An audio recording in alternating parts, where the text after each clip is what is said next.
friends, and welcome back. Did you know that there are certain vegetables that have a high score rating of over 55 on the glycemic index system? Do you know what the glycemic index system is? Well, if you answered no to both of these questions, well, don't worry, because by watching this video right till the end, you'll learn a lot about these two topics. So let's begin.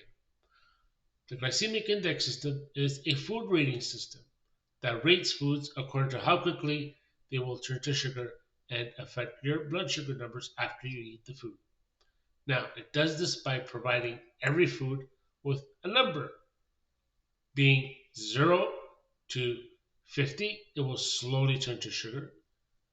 55 to 100, it'll quickly turn to sugar and have an effect on your blood sugar number.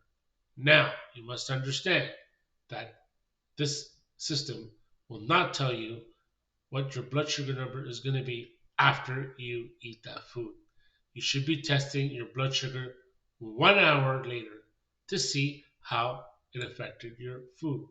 Why 1 hour, you might ask me? Well, because during this 1 hour time period, this is when most of our blood sugar is going to peak.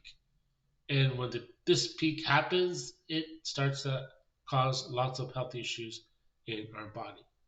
And when we know how it affected our blood sugar numbers, well, then we can incorporate the food in a way that will not spike your blood sugar too high by mixing it with other foods or removing it completely. Now, I'm just going to give you an idea of what a glycemic index chart looks like. I'll put one up on your screen for you, a photo, and you can follow along with me while I'll explain this to you in my own way. Now, the glycemic index chart simply has rows going up and down and across with numbers above. Underneath, it usually has pictures of different kinds of foods and according to how quickly they will turn to sugar. Some usually have a circle picture around. Some come in different other forms. This one is a column one. So now, my friends, I'm going to give you the list of the vegetables that have a high score on the glycemic index system. So, are you ready? Well, here we go. The first one are parsnips. Aren't those parsnips great? Well, their GI is 85, half a cup. That's right, my friends, half a cup. So be very careful. You're going to probably hear out there that, a lot of people use parsnips to make rice out of them or pasta. They give you that pasta flavor tasting, but some people make the mistake and think that just because they're low on the GI list, they can eat as much as you want. But not so, because you have to read serving sizes. This is very important. Now, the nutritional values are they have vitamin C and fiber. But my friends, so very low that I'm not even going to waste your time, so you don't have to listen and waste your time listening to me. The next one is sweet corn. Half a cup of sweet corn is 75. That's right, my friends, 75. The nutritional values, well, very little of the following: vitamin C, iron, fiber, and magnesium. Then we go down to beetroots. Well, this is not one of my favorites, so I'm not going to miss it. The GI value is 76 for half a cup. Now, it does have a little bit more nutritional value than the others. It has fiber, vitamin C, magnesium, and iron. Then we're going to move on to, let's see here on my list, potatoes. That's right, potatoes are a vegetable, believe it or not.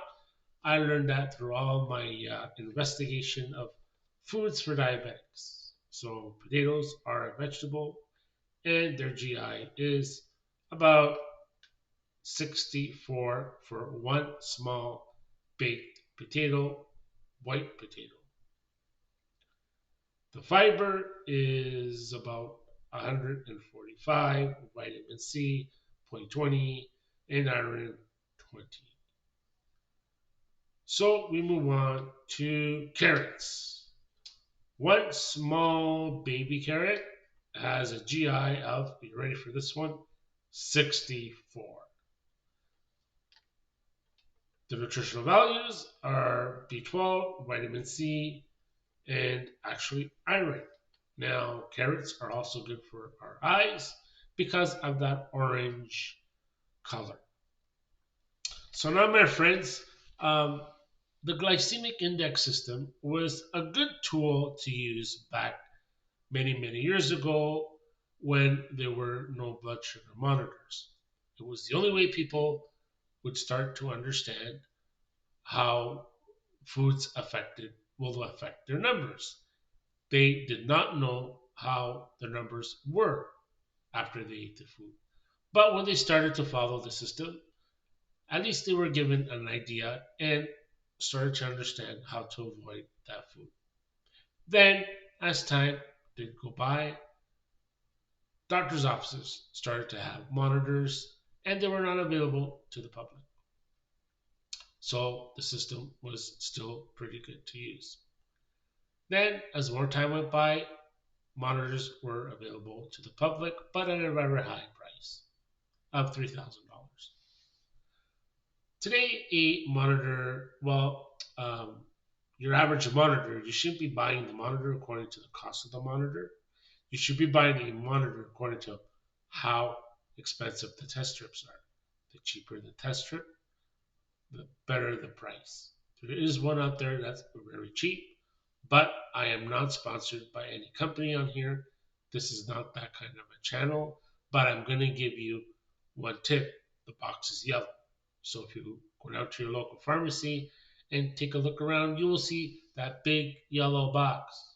Hint, hint.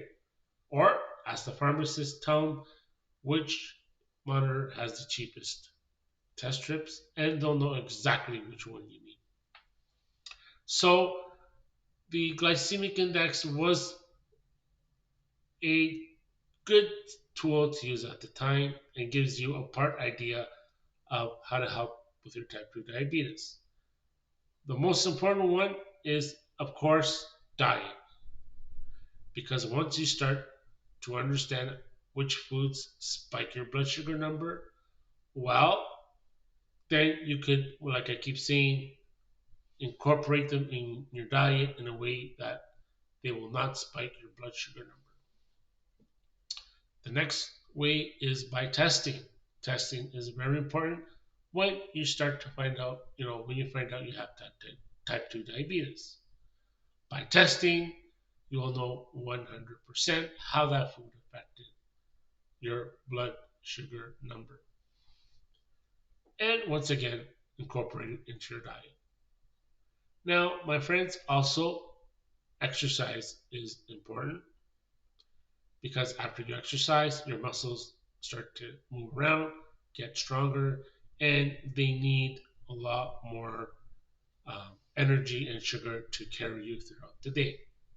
Now, I understand that, you know what, some people will still not be able to afford to test all the time with these test strips. So, the glycemic index system is a nice tool to help you. You could print it out, carry it with you as you go out, and it'll start to help you learn which foods, spike your blood sugar number. All right, my friends, that's it for this quick video. Hit the like button, share it, and subscribe to my channel so YouTube will let you know every time I post a video up. I try to post a video up weekly on YouTube as time and scheduling permits. So, my friends, we'll see you soon, and don't forget, all carbs turn to sugar, and knowledge is power. Bye for now.